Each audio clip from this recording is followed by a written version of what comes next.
வணங்கியது போதும். வந்த காரணத்தை சொல் பூதராணி. உனது ஐயப்பாடு என்ன? என் மகன் மூசாவை மறுபடியும் மாயை பிடிக்காம இருக்க ஏதாவது வழி சொல்லுங்க சித்தரே. அசீம் மாதிரி சாயை நோக்கி தவம் இருந்து மாயை பிடிக்காம இருக்க வர வாங்கி தடுக்கலாமா?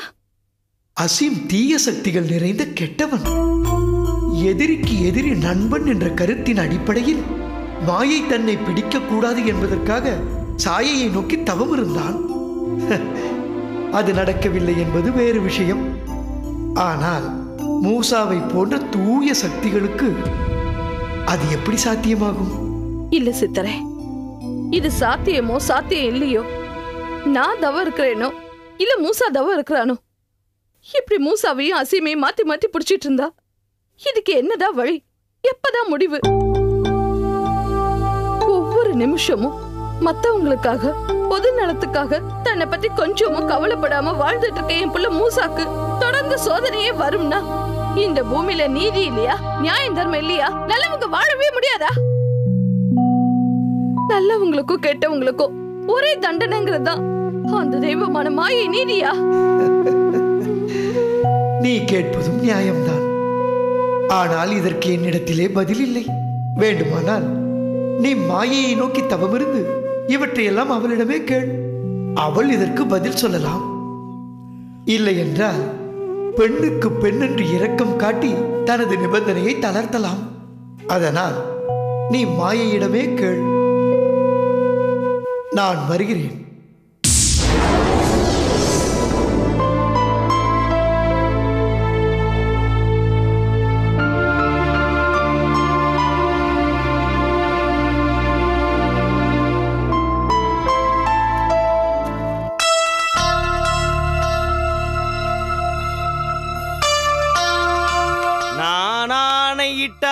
அது நடந்து விட்டால் இந்த பூமியில் பூதங்கள் இருக்காது உயிர் உள்ளவரை.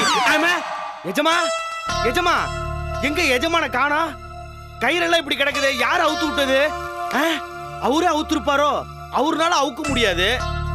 ஒருவேளை மூசா வந்து கயிறு அவுத்து கடத்தி கூட்டிட்டு போயிருப்பானோ?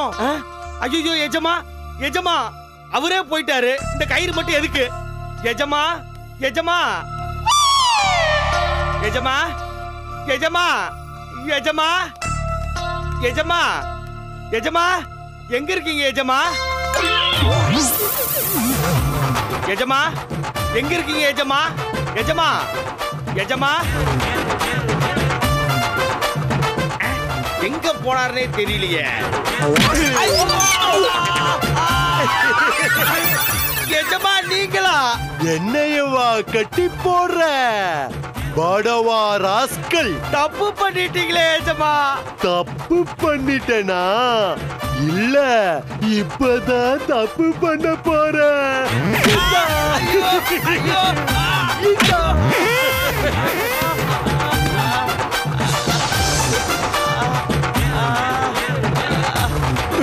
தொலைஞ்சா துரோகி.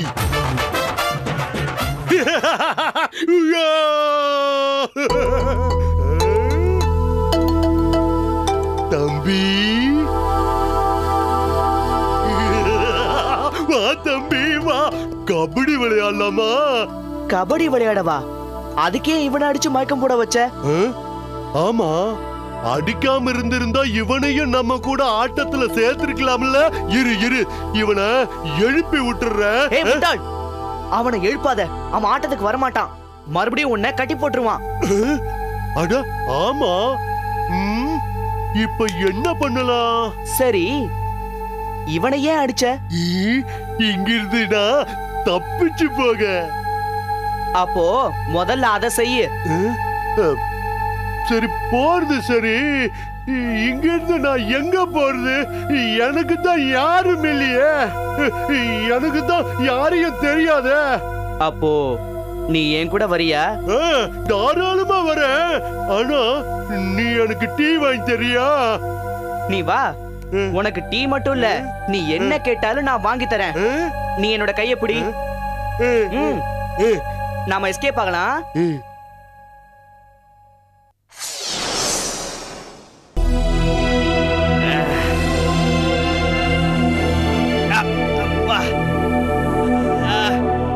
எஜமா எதுக்கு என்ன இப்படி அடிச்சாரு?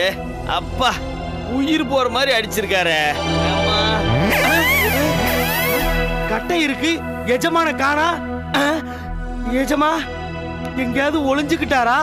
எஜமா, எஜமா, எஜமா எங்க போனீங்க எஜமா?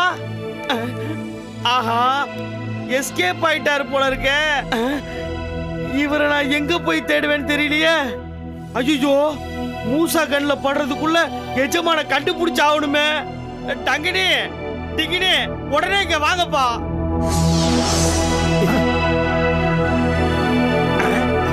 இவங்க வேற கோப்பெருஞ்சோழன் பிசிராந்தையார் மாதிரி பிரியாம சுத்திட்டு இருக்காங்க. ஏய் மண்டோ, எதுக்கு எங்களை கூப்பிட்ட? எஜமா எஸ்கேப் ஆயிட்டாருப்பா. என்னது? எஜமான் தப்பிச்சு போயிட்டாரா? அவரை கட்டி போட்டு இல்ல போயிருந்தோம். கைத்த அவுத்து போட்டு இந்த கட்டையில எஜமானி அடிச்சு மயக்கடைய வச்சுட்டு எஸ்கேப் ஆயிட்டாரு. ஐயோ, என்ன இப்படி பண்ணிட்டாரு? மூசா கிட்ட மாட்டினா என்ன ஆகும்? அவர் உடம்பு மண்ணாகும். ஐயோ, வாங்க உடனே போய் அவரை தேடி கண்டுபிடிப்போம். வாங்க. ஆமா, தேடி கண்டுபிடிப்போம். கண்டுபிடிப்போம்.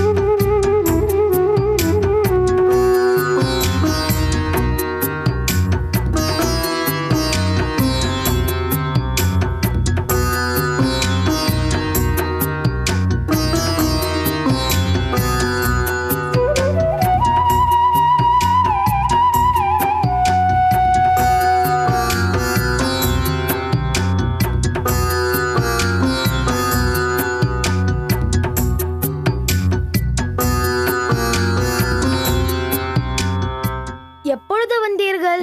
சற்று முன்புதான். சாப்பிட்டீர்களா? ஆவினங்களை இந்திரன் கவர்ந்து சென்றதிலிருந்து நீ இங்கு இப்படி இருக்கும்போது எங்களால் எப்படி கிருஷ்ணா சந்தோஷமாக சாப்பிட முடியும்? அப்படியானால் பசியோடவா இருக்கிறீர்கள்? யசோதாமாவின் கட்டாயத்தால் ஏதோ பசிக்காக கொஞ்சம் சாப்பிட்டோம். நீங்கள் என் விருந்தாளிகள். எப்பொழுதும் போல் நீங்கள் சந்தோஷமாக இருக்க வேண்டும். என்னை பற்றியோ என் நிலை பற்றியோ நீங்கள் வருத்தப்பட தேவையில்லை. எனது லீலைகளில் இதுவும் ஒன்று, அவ்வளவுதான். கிருஷ்ணா, என்ன கௌரி? எனக்கு ஒரு சந்தேகம். என்ன சந்தேகம்? ஆயர்கள் மனம் பாதிக்கப்படக்கூடாது என்பதற்காக மாய ஆவினங்களை படைத்து அவர்களுக்கு நேர இருந்த அதிர்ச்சியை தடுத்தது சரிதான். ஆனால் அவர்களை ஏமாற்றுவது போல் இருக்கிறது என்கிறாய், அத்தானே? ஆமாம் கிருஷ்ணா. அப்படி நான் ஆயர்களை ஏமாற்ற காரணம் யார்? நானோ நீங்களோ அல்ல. தேவர்களின் தலைவனான அம்பிகாபதியான இந்திரனும் பிரஜாபதியான பிரம்மனும் தான். அதனால் அவர்கள்தான் அதை பற்றி கவலைப்பட வேண்டும். இல்ல கிருஷ்ணா, நீ எஸ்கேப் ஆகுற மாதிரி தோணுது. யாரு காரணமா இருந்தாலும் பாதிக்கப்பட்டது ஆயர்கள் தானே. அவர்கள் பாதிக்கப்படக்கூடாது என்பதற்காகத்தானே நான் மாயாவினங்களை படைத்தேன். அகனி அவர்களை ஏமாற்றியதாக தானே அர்த்தம் கிருஷ்ணா. அவர்கள் ஏமாற வேண்டும் என்று அவர்களின் விதியை எழுதிய பிரம்மனே இதற்கு காரணமாக இருக்கும் பொழுது நான் ஏமாற்றுவதை தவிர என்ன செய்ய முடியும்? அதற்கு பிராயச்சித்தமாகத்தான் தொடர்ந்து 40 நாட்களாக உபவாசம் இருக்கிறேன்.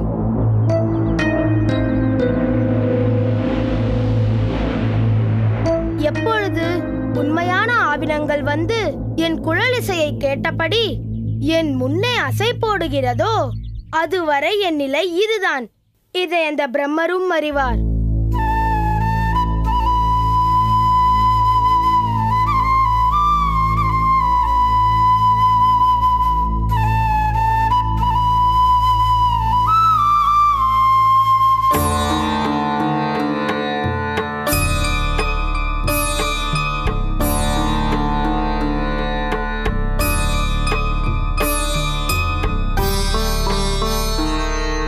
பிரபு, பிரம்மதேவா, என்ன இந்திரனே? ஆவினங்களை மாயையால் கொண்டு வந்து 40 நாட்கள் ஆகிவிட்டது. அதனால் என்ன இந்திரனே? ஆனால் கிருஷ்ணன் அதை பற்றி கவலைப்பட்டதாகவே தெரியவில்லையே.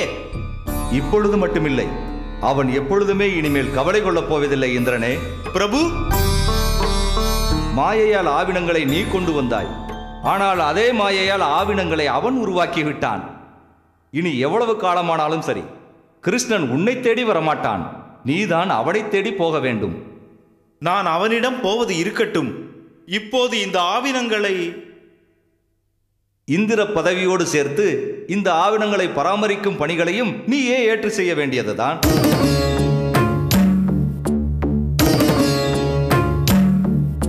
நான் தவறு செய்து விட்டேன். அதை நீயாக உணர வேண்டும் என்றுதான் நான் அதை விட்டுவிட்டேன். அன்று நான் எதை சொல்லி இருந்தாலும் அதை ஏற்கும் மனநிலையில் நீ இல்லை.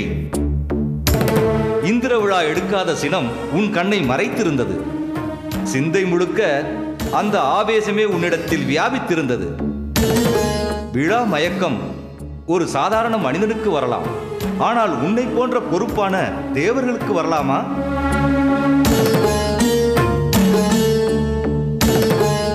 கோவர்த்தன மலைக்குத்தானே கிருஷ்ணன் விழா எடுத்தான். மலை என்பது இந்திரனுடைய மறு அம்சம்தானே. அதையே நீ மறந்து விட்டாய். ஆத்திரம் வரும்பொழுது உண்மைகளை உள்ளம் ஏற்க மறுக்கும் என்பதற்கு நீ ஒரு சிறந்த உதாரணம். தவறு செய்ததை நான் உணர்ந்து கொண்டேன். இப்போது நான் என்ன செய்யட்டும் பிரபு? உன்னை போய் யாரிடமும் மன்னிப்பு கேள் என்று நான் கேட்க மாட்டேன். ஆவினங்களை கொண்டு போய் அவற்றின் இருப்பிடம் சேர்த்து விடு, அது போதும்.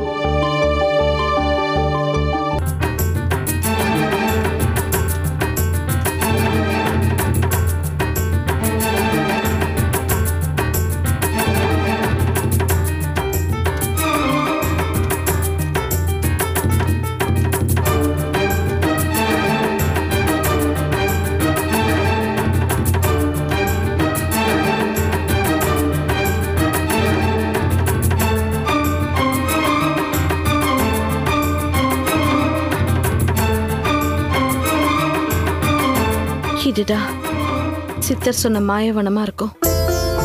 இங்கே இருந்த மாயை நோக்கி தவம் இருக்கலாம். அம்மா தாயே, மாயாதேவியே, நிலையற்றவளே, தெளிவற்றவளே, உன்னை தேடி வந்து வேண்டி நிற்கும் எனக்கு என் வேண்டுகோளை ஏற்று காட்சி கொடுமா.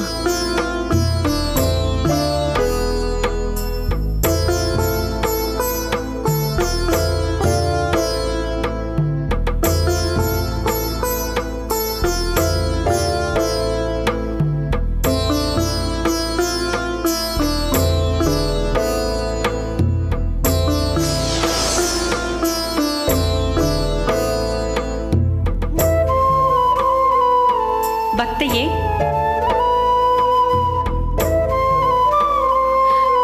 தாயே, அழைப்பார் யாருமற்ற என்னை நீ வேண்டி அழைத்த நோக்கம் என்ன? கூறம்மா. சில நாட்களுக்கு முன்னால் உன்னை வேண்டி தவம் இருந்து நீ காட்சி தந்ததும் நீ அசீம்பதுத அரக்கனை பிடிக்கணும்னு வரம் கேட்டு அதனால பல கஷ்டங்களுக்கு ஆளாகி நிற்கிறானே பூதகுல இளவரசன் மூசா, அவனை பெற்றெடுத்த தாய் பூதராணி நான் தான். நீ பெரும் பாக்கியசாலி. அந்த பெருமைக்குரிய பாக்கியசாலியா இருந்து என்னம்மா பிரயோஜனம்? ஏன் இப்படி அழுத்துக் கொள்கிறாய்? அழுத்துக்காம என்னம்மா செய்ய முடியும்? உங்களால பிடிக்கப்பட்ட என் மக மூசாவை பார்த்து நான் சந்தோஷமா பட முடியும். நான் உன்னையும் பிடிப்பேன் என்ற நிபந்தனைக்கு உட்பட்டு மூசாவின் சம்மதத்தோடு தானே நான் மூசாவை பிடித்தேன். அவனோட நிர்பந்தத்துக்காக உன்னோட நிபந்தனைக்கு கட்டுப்பட்டாங்கிறது உனக்கு தெரியாதா? அசீமை அழித்து அதர்மத்தை வேறறுத்து பூதலோகம் போய் பூதகுலத்தை ஆள வேண்டியவனை பிடித்திருக்கிறோம் என்று உனக்கு தெரியவில்லையா? பூதகுலத்தை ஆள்பவனோ பூமியில் வசிப்பவனோ எனக்கு பக்தர்கள் என்ற முறையில் அனைவரும் சமம்தான். அதோடு மூசாவை விரும்பி அழைக்கும் போது என்னை ஏற்க தயார் என்னும் போது நான் வேறு என்ன செய்ய முடியும்? நீங்க நிபந்தனை போட்டீங்க. மூசாவும் சூழ்நிலையை கருதி வேற வழி இல்லாம சம்மதிச்சா. நீங்க பொடிச்ச அந்த 18 நாளும் அவன் தன்னை மறந்து சுயநினைவு இல்லாம சித்த பிரம்ம பிடிச்சு அலைஞ்சத என்னால பார்க்க முடியலமா. அதுதானே என்னால் பீடிக்கப்பட்டவர்களின் இயல்பு. உன்னோட இயல்ப நீ நிலை நிறுத்திட்டம்மா. ஆனா மூசா உன்னை விரும்பி அழைச்சு எங்களெல்லாமா வேதனைப்படுத்திட்டான். அவன் எங்களையும் வருத்தி அவனையும் வருத்தி அந்த அரக்கன் அசீமை அழிக்க எடுத்த முயற்சி கை கூடலையே. அதற்கு நான் எப்படி பொறுப்பாக முடியும்? உங்க பொறுப்போ இல்லையோ, மூசா அசீமை அழிக்கிறானோ இல்லையோ, இன்னொரு தடவை என் புள்ள மூசா சித்தம் கலங்கி இருக்கிறத நான் பார்க்க கூடாது. அவ அப்படி இருந்ததை பார்த்து நான் அனல் பட்ட புழுவா துடிச்ச. என் பெத்த வயிறு பத்தி எரியுது. உன் மனநிலை எனக்கு புரிகிறது. வேண்டி அழைத்தான், விரும்பி ஏற்றான். 2 சுற்றுகள் மாறி மாறி பிடிக்க வேண்டும் என்பது விதி. அதன்படி அசீம் பதுதாவையும் மூசாவையும் நான் மாறி மாறி பிடித்தேன். இனி அசீமை விட்டு விலகி மூசாவை பிடிப்பேன். மூசாவை விட்டு விலகிய பின் நிரந்தரமாய் விலகி விடுவேன். தாய், என்ன சொல்றீங்க? ஆம், மூசா என்னை எதற்காக அழைத்தானோ அந்த செயலை செய்து முடிக்க இதுவே தருணம். அம்மா, இன்னொரு முறை என் புள்ள மூசாவை பிடிக்கணுங்கிற உங்க நிபந்தனைய கைவிட்டுடும்படி வேண்டிக்கிறேம்மா. அது எப்படி முடியும்? இந்த தாயோட மனசு அறிஞ்சு நீங்க மனசு வச்சா முடியுமா? இல்லை, நான் இன்னொரு முறை மூசாவை பிடித்தால்தான் என் வேலை முடியும். இன்னொரு முறை கண்டிப்பாக மூசாவை தான் பிடிக்க வேண்டுமா?